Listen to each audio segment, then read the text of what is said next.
बर्फ से ढकी उस सफेद दुनिया में जब पूरा झुंड एक ही दिशा में बढ़ रहा होता है, तभी एक पेंगुइन रुकता है, पलटकर पीछे देखता है और ऐसा लगता है जैसे वो कह रहा हो कि अब यहाँ और नहीं रहना। पेंगुइन आमतौर पर अपनी कॉलोनी यानी झुंड के साथ ही रहते। शायद ही किसी ने कभी किसी पेंगुइन को अकेले देखा हो, क्योंकि झुंड में ही सुरक्षा है, जीवन है और भोजन तक पहुँच है।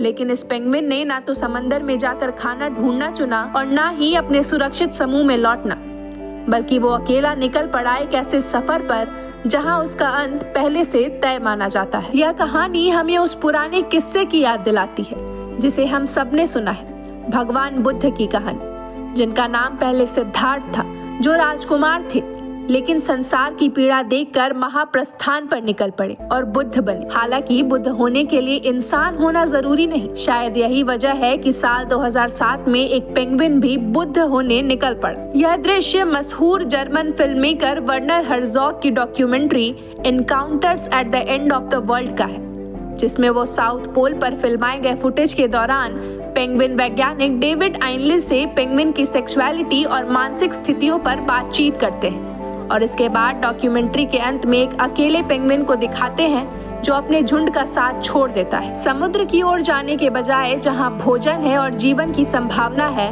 वह पेंगुइन अचानक मुड़ता है और पहाड़ी अंदरूनी इलाकों की ओर लड़खड़ाते हुए चल पड़ता है और जाने से पहले एक बार फिर पीछे पलटकर देखता है, जैसे साफ साफ कर रहा हो कि अब यहाँ रुकना नहीं।